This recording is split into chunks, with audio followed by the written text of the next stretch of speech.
What's going on, people? What's going on? How you guys doing? I miss you guys. Yes, it's me, the one and only Jermaine McCrimmon. This is Humanity Unplugged podcast, and we thank you guys for tuning in. Uh, Hopefully, you guys had a great week. A lot of action, a lot of news, a lot of things going on in our world, and I was busy. I'm sorry you didn't get that food, that thought, that medication that you need, the understanding of what's going on in your community, your cul-de-sac, uh, listening to everyone but me. I'm sorry. But I am here to talk with you guys. I have a few episodes to push out to you guys, and hopefully you guys would enjoy it. I like to give a shout out to all over the world that tunes in and listens to us and understands our perspective, our point of view, and our mission. For those of you who are longtime listeners, we like to thank you guys for coming one more time and again and staying with us and looking at our information and making your own conclusion to what's going on in our world. At this podcast, we give you facts and only facts.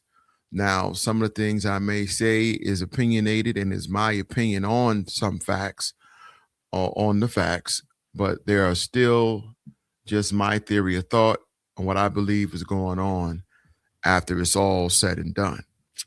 So we like to thank you guys for all the love on TikTok, Facebook, X, etc., Instagram, you name it, we're on it.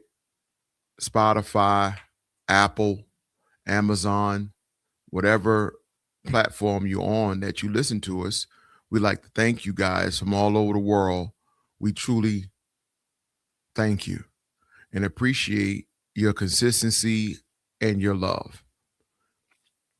But now it is time to get into the nitty gritty. Please come in, take your shoes off, put your feet up. It is now May 30th, 2026.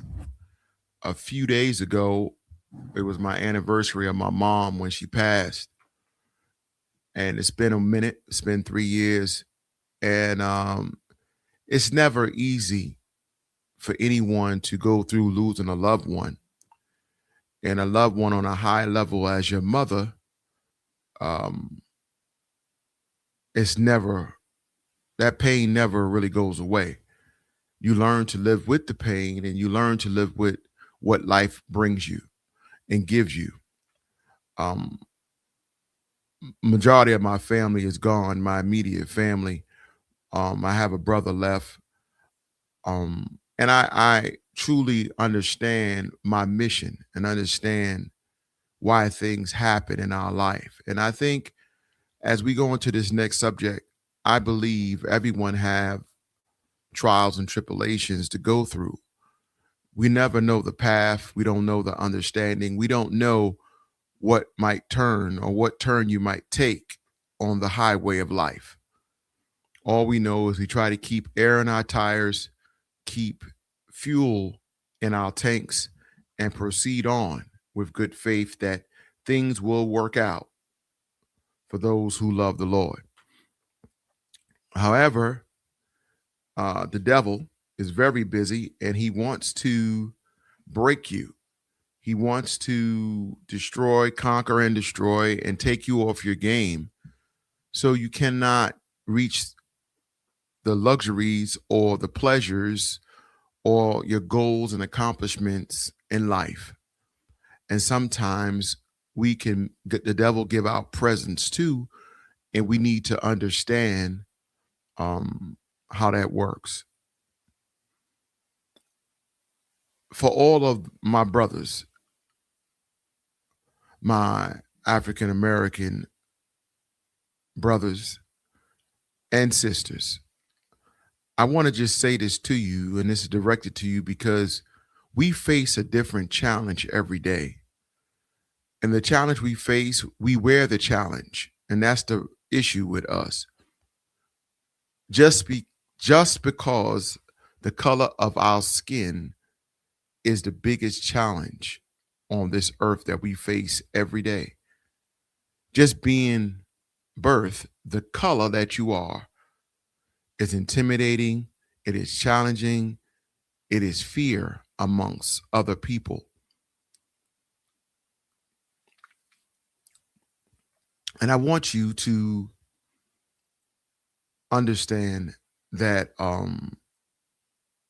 you were born this way because God see fit for you to have the color you have because he has a task for you. He has a journey for you. He has something he needs you to do. And he needs you in that skin color for a reason. And sometimes we don't know our journey. We don't know our reason. We don't know why we do what we do. Some people will call it nature. Some people will just call it life and what it brings you. But we are creators. We are authors of our future. We dictate. We are boss. We are in control of our situations, even though it might not seem like that. If you look at the history, we create, we explore, we conquer.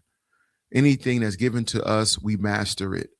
And we learn, we understand, we comprehend, and we adjust. The facts say that. History says that. The books say that. They can try to bury it. They can try to cover it up. They could try to take it out of the schools. They can do what they can to try to cover up what is known throughout all nationalities. But I beg you to please keep your head up. Don't get baited into situations. Stay strong, press through, and you'll reach your goals. And whatever your heart desires will come to you in time. So now, after that, let's get into today's topic. Today's topic is Longview, the explosion, and what happened out in Longview. Now, guys, before I get knee deep into this is a paper mill plant out in, I think, somewhere near Seattle. And I want you guys to know that any of these mills, saw mills, paper mills, chemical, whatever mill you have, whatever it is, they have OSHA, they have emergency management, they have EPA, they have state and federal guidelines of things that must be in order at all times. They have drills that should be conducted. They should have testing and security checks, equipment checks to make sure this stuff is running and is operational and it is safe. Safety precautions, safety, state safety, federal safety guidelines, codes should be implemented regular every month. Inspections and things of stuff like that should be implemented every month, probably 3 times a month, depending on how big the facility is and how often OSHA, along with other federal and state guidelines say it has to be that way. That's first and foremost, because that's how they get their funding. All right. So now we know that. Let's get that out the way. It's no way. I just want to say this, and this is just, a caveat to what's going on. There's no way on this planet, if these regulations are being enforced, that no one knew prior that something like this could have happened or taken place because of the condition of the paper mill plant. I'll say that again. If we are doing the proper inspections, drills, executing the proper safety guidelines, OSHA, state and federal, FEMA, EPA inspections that are needed for this plant,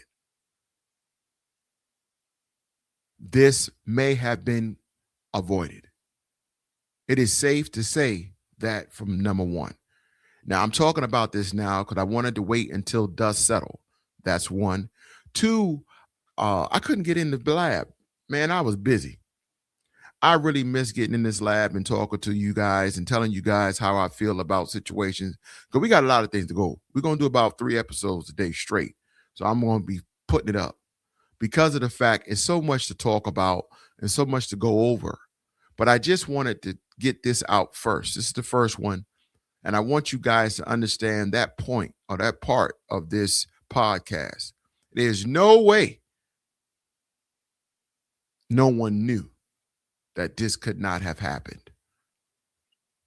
Next thing I want you to know is when you have a plant like this, just like at hospitals,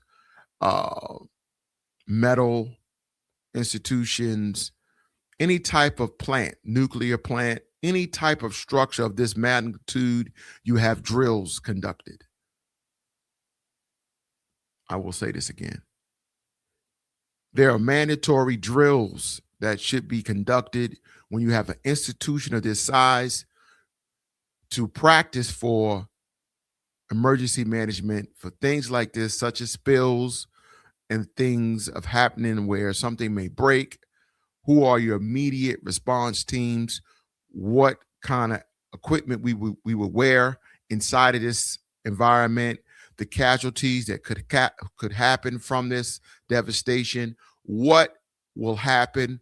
What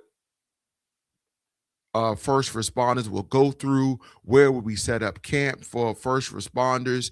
What will we tell media? Everything should have been a drill that is walked through from start to finish, and it should take place twice a month or more. I said it, they ain't gotta like it. It's the facts. Okay? I'm not telling you nothing that I don't know. This is what I do. Emergency management is what I do. It's a fact. It's a fact. People can get all bent out of shape, but those who know, know. You don't work in an institution and not go over safety, the drills, what happens for an emergency, what should happen, what should take place. And I'm not saying, let me just say this, that none of that took place. I'm not saying people did not respond correctly. I'm not saying that they didn't do what they need to do, first responders, but I am hearing things that I don't like. I am hearing things that, we could have done better. But then again, no one's perfect. We're all human. This happens, right? So we're all going to have Sunday drivers, people that want to talk about an incident after it happens, because you don't listen to people that talk about the incident before it happens. That's why you have Sunday drivers. If you listen prior, you can prevent it from happening majority of the time. Preventive maintenance is very important when it comes to big institutions, small institutions, any business that you run. If you check your tires every day, the pressure, and make sure you ain't got no nails in it, and make sure everything is running the way it need to run on your car, you will prevent breakdowns. It's a fact. Proper preparations, prepare performance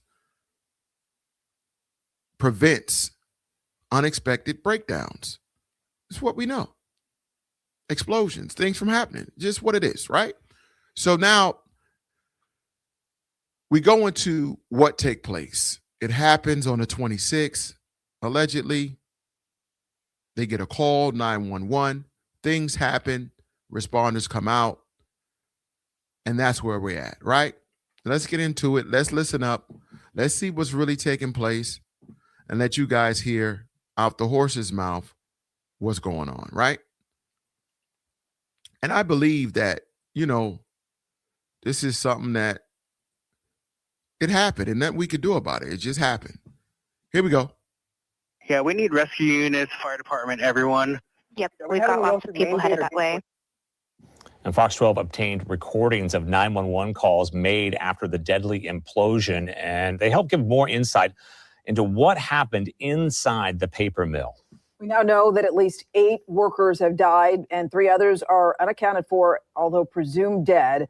7 others are still hospitalized. As you're about to hear, the 911 calls came in before anyone seemed to understand the full extent of what happened. Fox 12's Anna Katayama takes a closer look.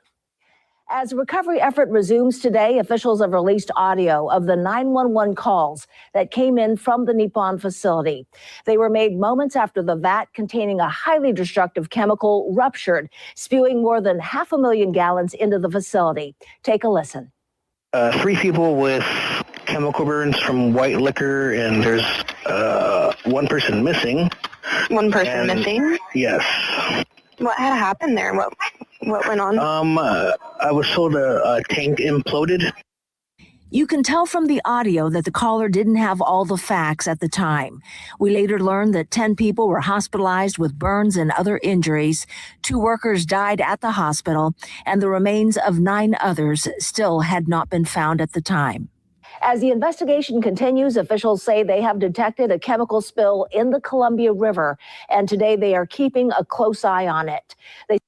So EPA, which is Emergency Response or Environmental Protection Agency, they are there, and they are guidelining or headlining what's going on there. And it's beautiful to see that they come out, because you don't see them too much. All right, because it's a chemical, so environmental must come out, and I get it.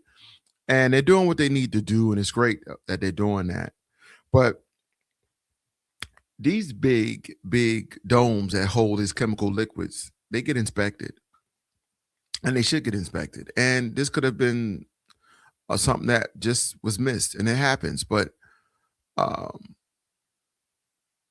it's unfortunate. Say to avoid the river and embankments around the Industrial Way area as they work to understand the extent of this contamination. The Environmental Protection Agency and the State Department of Ecology are on site now, monitoring both the air and water quality, which they say are at safe levels outside of the industrial area. So this is in Oregon, right outside of Seattle, Oregon, it's all there. And they're talking about what took place and what can happen, what just happened. So this is like one of the first videos. I wanted you guys to hear this so you get an introduction. I didn't see this video. I don't know what she would have said, but that's the first introduction of what took place. And I'm happy that we were able to share that and let you guys hear it, what took place. And now we're going to hear a little bit more of what they're confirming after the fact. Okay, because it's important that we hear that. Here we go. Following breaking news tonight in the deadly implosion in Longview, we have learned that another body has been recovered from the site. We've got team coverage tonight. Fox 12's Spencer Schott spoke to a local doctor about the challenge of treating chemical burns. But first, let's get right out to Fox 12's Abby Davis. She is at the scene of the implosion, where officials just gave an update. Abby, what's the latest? Well, during a news conference this afternoon, Longview Fire says recovering the victims who are still missing is their top priority. In total, 9 people are now confirmed dead. The chief says they're still looking for 2 others who are believed to have also died in the incident. To recap, officials say a tank containing a highly destructive chemical called white liquor imploded at the Nippon facility Tuesday morning. Washington Governor Bob Ferguson called it the deadliest industrial tragedy in modern Washington state history. The battalion chief says there's still a lot of chemical and water mixtures to sort through, but they have been able to clear some of the hazards. Because of that progress, crews are able to get a bit closer to where they're finding those who died. The fire chief also spoke during the presser, telling us it's slow and dangerous work. He says they're trying their hardest to keep first responders safe while, quote, treating every victim with the greatest dignity, care, and respect possible. He also thanked community members for all their kind words and says he recognizes it has been a long and tough week for so many of the people who live in this tight-knit community. I did speak with one business owner earlier who is doing all she can to help. The Longview community isn't just remembering those who lost their lives in the Nippon implosion Tuesday. They're rallying together to support their loved ones. Fei Chen, the owner of Fei's Carriage Restaurant and Lounge, is raising money for the victims' families by washing cars and selling hot dogs. The restaurant is just across the street from the paper mill. We figured out try to do something to help the community and help the family to get through the difficult times. Dan and Chris Corkin got in line a little before 1 p.m. Friday. We're both retired and we moved here for this reason. We love this little community and anything we can do to help support, that's why we're here. Initial reaction when you heard what had happened? Oh, devastated. It was terrible. I mean, imagine what these people that they don't know where their loved ones are. They just know that they're missing. And it's just terrible. So I want you guys to know that the Coast Guard and the Army has joined in to help rescue and survivors. And I'm gonna be real with you guys. I seen another video. They're already saying they stopped looking for survivors or rescuers. They just looking to return the bodies to the loved ones. They done called it a day on thinking or approaching people as surviving. Total amount of people is dead at this time is 11, and 2 are still missing. And this is the unfortunate thing when you work on these big power plants or paper mill plants or nuclear plants.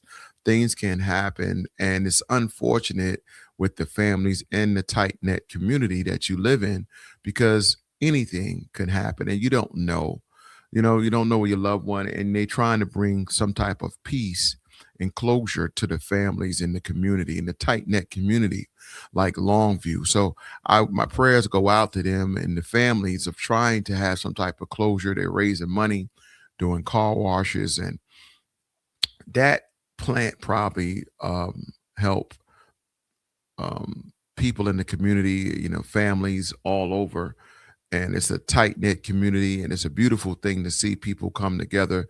It's beautiful to see the Coast Guards and the Army, but the chemical, let's talk about that just for a second. The chemical that they're saying is an issue, they call it white liquor, and it burning through everything. Even the first responders' outfits are getting burnt through the chemical, and that's why this is so difficult. Nothing can stand against it too much, because over time it'll eat through the clothing. So they're giving it approximately of a time period of how long first responders can be knee deep or calf deep in water or mixed chemical water to try to search for survivors.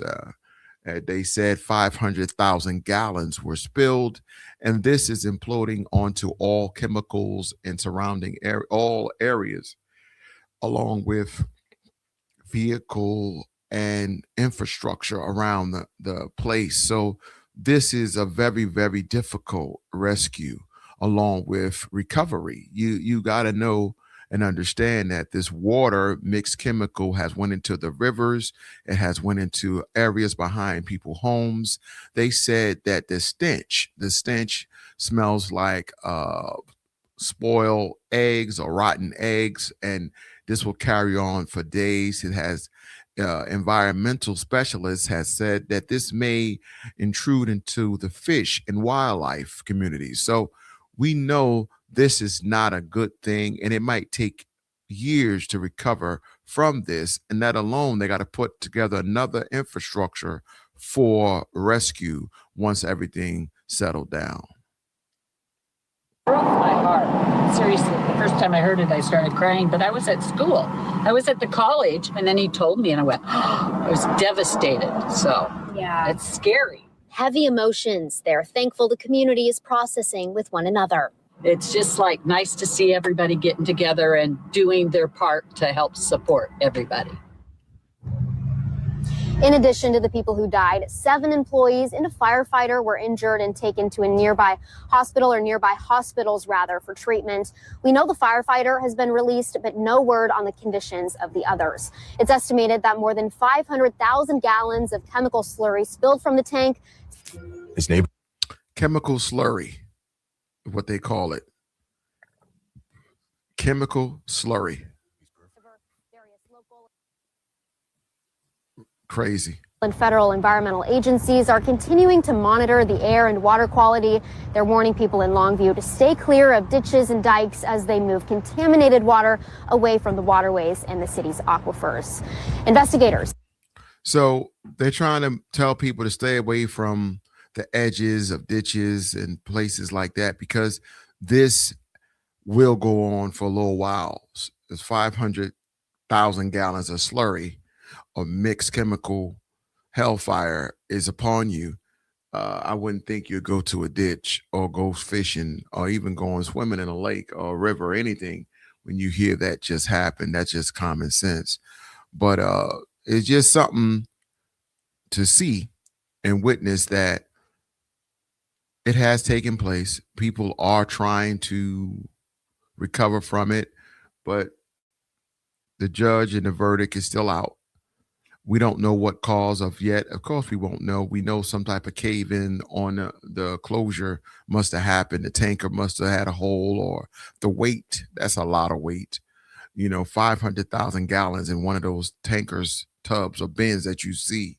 For those who don't know what I'm talking about, if you go by any industrial plant, especially through Jersey, I-95, you'll smell a terrible smell coming out of Jersey. And these industrial plants are there, and they're huge dome tankers that you see. Also, if you out in the cornfields of Wyoming and stuff like that, these huge tankers are there.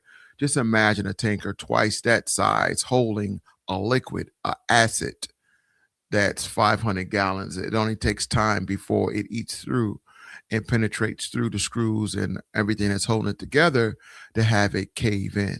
And that's what took place on the 26th of May. And my conclusion to you guys is you never know when your time may come where you will face a crisis in your life. You don't know where you will be or what you may go through or who may be infected with the crisis in your life. You only can prepare for these things by keeping yourself aware. Preventive maintenance, knowing what's going on, detect, deter, report. If you see something, say something. That's how you get through stuff like this. When you go to the mall and you see a guy with an overcoat on and it's 90-something degrees outside, that's a little strange. Say something. All right? You see a kid out there in the street doing something that they shouldn't be doing, tell someone, tell a cop. Try to prevent something from happening, because the life you save could be your own. Bullets don't have names on it. All right, guys, I'm your host. This is Longview Explosion. God bless. Stay safe.